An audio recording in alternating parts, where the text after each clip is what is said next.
Good morning बाल मंदिर के प्यारे विद्यार्थियों। हम अपने पिछले वीडियो में पढ़ रहे थे रिप्रेजेंटेशन ऑफ एल्गोरिदम, मतलब किसी एल्गोरिदम का प्रतिनिधित्व करना।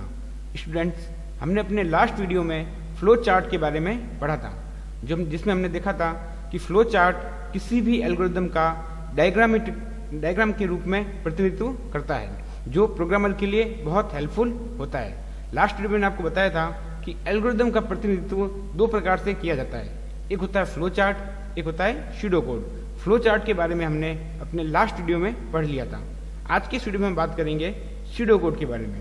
स्टूडेंट, अगर मैं आपको सिंपल शब्दों में कहूँ कि सूडो कोड क्या होता है, तो मैं आपको बता सकता हूँ कि हमने जो भी प्रोग्राम बनाया है उस प्रोग्राम में से प्रोग्रामिंग लैंग्वेज के सारे नियमों को हटा दिया जाता है। उसके बाद जो कोड बचता है वही कोड हमारा सूडो कोड कहलाता है। ये तो हो गई सिंपल शब्दों में, लेकिन स्टूडेंट हम सूडो कोड बनाते क्यों हैं?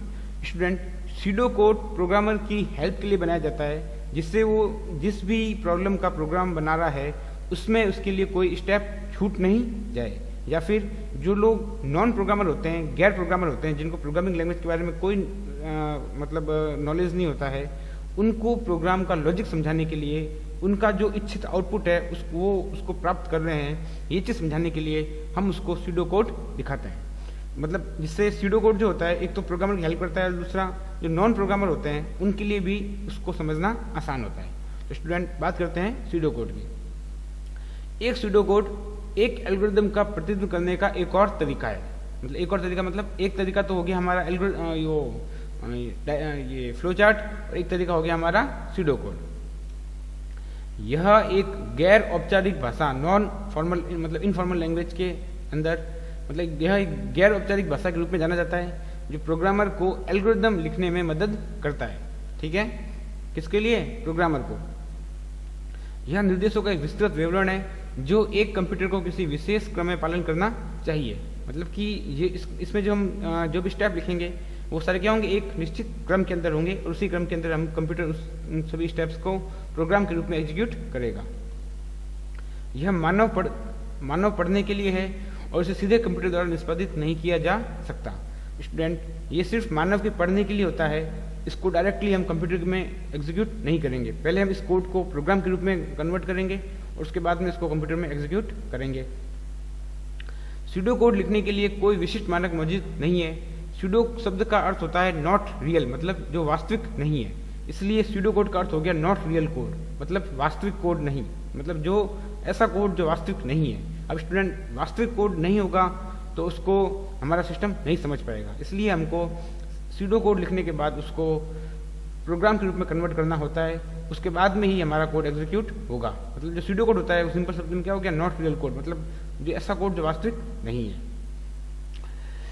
सूडो कोड लिखते समय अक्सर उपयोग किए जाने कुछ कीवर्ड्स। अब स्टूडेंट, जब भी हम सूडो कोड लिखते हैं तो ये बहुत कॉमन कीवर्ड्स है, कॉमन शब्द है, जिनका इस्तेमाल हम अपने सूडो कोड के अंदर करते हैं, जैसे कि input, compute, print, increment, decrement, if या एल्स, वाइल, ट्रू या फॉल्स। मतलब ट्रू या फॉल्स मतलब सही या गलत सिचुएशन बताने के लिए, इफ एल्स या वाली कंडीशन बताने के लिए, यदि और या वाली होती है ना वो कंडीशन बताने के लिए, इंक्रीमेंट मतलब बढ़ाना, और डिक्रीमेंट मतलब घटाना, प्रिंट मतलब कुछ डिस्प्ले मैसेज डिस्प्ले करवाना, कंप्यूट मतलब प्रोसेस वाला पार्ट।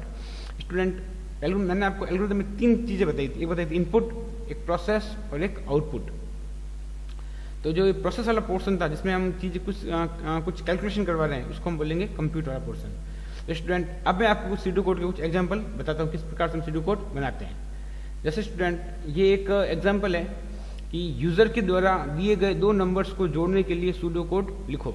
मतलब हमको जो सूडो कोड लिखना है जिसमें हम यूजर्स कोई दो नंबर देगा उसको जोड़ने के लिए, तो इसके लिए सूडो कोड क्या हो जाएगा कि सबसे पहले लेंगे हम इनपुट नंबर 1। ठीक है, दो नंबर जोड़ने, तो एक नंबर इनपुट में लेंगे और दूसरा नंबर इनपुट में लेंगे, मतलब दो नंबर इनपुट में लेंगे, इनपुट नंबर 1 और इनपुट नंबर 2।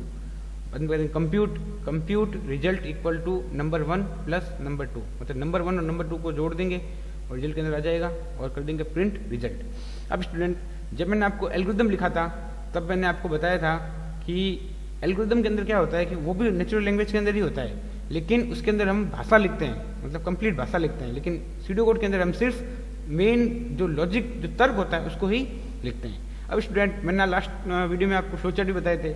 अब मैं अगर इसको आपका फ्लो चार्ट भी बनाऊं तो फ्लो चार्ट कैसे हो जाएगा इसका? स्टार्ट स्टॉप हम सिर्फ फ्लो चार्ट और एल्गोरिथम में करते हैं, सूडो कोड के अंदर स्टार्ट और स्टॉप नहीं आता है। फिर रीड नंबर 1 और number 2, result num 1 plus num 2 और प्रिंट रिजल्ट। तो ये इस सूडो कोड के आधार पर हम फ्लो चार्ट को भी बना सकते हैं। वैसे ये तो 2 नंबर को जोड़ने के लिए हो गया। अगर मैं एक और आपका इसके लिए आपको मैं एग्जाम्पल बताऊं, जैसे कि देखो आप जो एनसीईआरटी की बुक के अंदर भी है, किसी आयत का क्षेत्रफल और परिमाप ज्ञात करने के लिए सूडो कोड लिखो। तो इसके लिए सूडो कोड देख लो आप कि किसी आयत का जब आयत का क्षेत्रफल निकालना, परिमाप निकालना, क्या होगा, लंबाई और चौड़ाई। तो इनपुट लेंथ जो कि होगी लंबाई, इनपुट ब्रेथ मतलब होगी चौड़ाई, 2 इनपुट में ले ली। अब कंप्यूट एरिया मतलब क्षेत्रफल, तो क्या हो जाएगा, लेंथ इंटू ब्रेथ मतलब लंबाई इंटू चौड़ाई। तो ये क्या होगा, किसी आयत का क्षेत्रफल निकालने के लिए प्रिंट एरिया मतलब क्षेत्रफल प्रिंट करवा दिया। अब हमको परिमाप ज्ञात करना है, तो कंप्यूट परिमाप मतलब पेरीमीटर, परिमाप इंग्लिश में बोलते हैं पेरीमीटर। तो पेरीमीटर ज्ञात करने के लिए एक हमने वेरिएबल बना लिया पेरिम नाम का। Perim equal to 2 into length plus breadth, मतलब कि लंबाई और चौड़ाई को जोड़ करके हमने 2 से गुणा कर दिया, तो इससे आयत का क्या निकल जाएगा, परिमाप निकल जाएगा। और बाद में हमने उसके प्रिंट पेरी मतलब परिमाप को प्रिंट करवा दिया, तो इसके सूडो कोड हो गया। इसके लिए अगर मैं बताऊँ एल्गोरिथम, तो क्या बनेगा, स्टार्ट और लास्ट में एंड या स्टॉप कुछ भी कर दो। इनपुट लेंथ एंड ब्रेथ, लंबाई और चौड़ाई इनपुट ले ली, फिर एरिया लेंथ एंड ब्रेथ को मतलब यहाँ कंप्यूट करवा दिया, बाद में क्षेत्रफल प्रिंट करवा दिया, और बाद में परिमाप भी यहाँ पे कंप्यूट करवा दिया, और लास्ट में परिमाप को प्रिंट करवा दिया, और बाद में एल्गोरिथम को एंड कर दिया। तो ये हो गया एक तरफ सूडो कोड, एक तरफ क्या हो गया इसका फ्लो चार्ट। अब स्टूडेंट ये तो हो गए 2 एग्जाम्पल। अब मैं बात करूँ आपसे इसके बेनिफिट्स क्या होते हैं। तो जैसा आपको बताया मैंने अभी कि एक उच्च स्तरीय भाषा हाई लेवल लैंग्वेज में कोड लिखने से पहले प्रोग्राम का सूडो कोड प्रोग्राम की बुनियादी कार्यक्षमता का प्रतिनिधित्व करने में मदद करता है। मतलब बुनियादी कार्यक्षमता मतलब क्या है कि हमारा जो प्रोग्राम है वो क्या एक्चुअली में क्या काम कर रहा है, उसका जो आउटपुट है वो क्या आएगा, उसका तर्क क्या है, उसका लॉजिक क्या है, वो लिखने में हमारी क्या करता है, मदद करता है। क्योंकि जैसा कि आपको बताया था मैंने, प्रोग्राम में क्या सूडो कोड में क्या होता है, मतलब कोई प्रोग्राम का नियम नहीं होता, उसमें सिर्फ क्रमबद्ध तरीके से समस्या का समाधान होता है, जिसको हम मतलब शॉर्ट स्टेप के अंदर लिखते हैं। अगला है नेचुरल लैंग्वेज। मतलब नेचुरल लैंग्वेज कौन सी होती है, जिस लैंग्वेज को मानव समझ सकता है, मतलब मानव पठनीय भाषा में। पहले कोड लिखकर प्रोग्रामर किसी भी महत्वपूर्ण स्टेप को नहीं छोड़ता है, मतलब भूलता नहीं है कि प्रोग्रामर कोई प्रोग्राम बना रहा है, उसका कोई स्टेप अगर उससे कहीं गलती से वो भूल नहीं जाए, लेकिन उसके पास अगर सूडो कोड होगा, एक डॉक्यूमेंटेशन वाला पार्ट होगा, तो उस स्टेप को भूलेगा नहीं, उसको ध्यान में रहेगा। नॉन प्रोग्रामर के लिए वास्तविक प्रोग्राम्स को पढ़ना और समझना मुश्किल है। उसके लिए नॉन प्रोग्रामर जो मतलब पेशेवर प्रोग्रामर नहीं है, जिनको हम बोलते हैं गैर प्रोग्रामर, जो एक एंड यूजर होता है, नॉर्मल व्यक्ति होता है, वो प्रोग्राम को न बना सकता है न उसको समझ सकता है। अगर हम किसी प्रोग्राम को बना दें उसके सामने, तो उस प्रोग्राम को समझ भी नहीं आएगा कि इस प्रोग्राम में क्या लिखा है।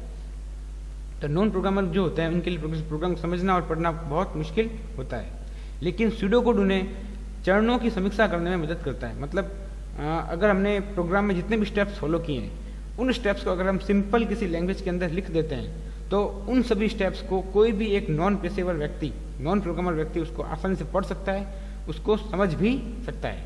और समीक्षा करने के बाद प्रस्तावित कार्यान्वयन, मतलब कि उसका जो इम्प्लीमेंटेशन होगा, वो इम्प्लीमेंटेशन किस प्रकार से होगा और उसका इच्छित रिजल्ट क्या निकलेगा, उसको वो समझ सकता है। ये चीज़ किसके लिए हो गई, नॉन प्रोग्रामर के लिए। तो जो सूडो कोड होता है वो प्रोग्रामर की भी हेल्प करता है कि वो सूडो कोड लिखा हुआ होगा तो प्रोग्रामर को प्रोग्रामेशन में कोई समस्या नहीं आएगी, वो कोई स्टेप को भूलेगा नहीं, और प्रोग्राम हमारा एकदम सही बनेगा और एकदम डिजायर्ड आउटपुट प्राप्त करेगा। नॉन प्रोग्रामर के लिए भी हेल्प करता है कि वो एक वैसे तो प्रोग्राम को समझ नहीं पाएगा, लेकिन अगर नेचुरल लैंग्वेज के अंदर कोई चीज़ लिखी हुई है, किसी चीज़ का तर्क दिया हुआ है, तो उस तर्क को समझ सकता है और अनुमान लगा सकता है कि इसका क्या आउटपुट आएगा। तो स्टूडेंट ये होता है सूडो कोड। अब स्टूडेंट एल्गोरिथम वाला जो पोर्शन है आपका, उसमें एल्गोरिथम हो गया, फ्लो चार्ट हो गया और सूडो कोड हो चुका है। कल हम देखेंगे फ्लो ऑफ कंट्रोल, मतलब कि जब हम प्रोग्राम लिखते हैं तो प्रोग्राम का फ्लो किस प्रकार से कंट्रोल किया जाता है। इसके भी 2-3 मेथड है, वो मैं आपको आने वाले वीडियोस के अंदर बताऊंगा। स्टूडेंट्स आज की वीडियो में इतना ही, धन्यवाद।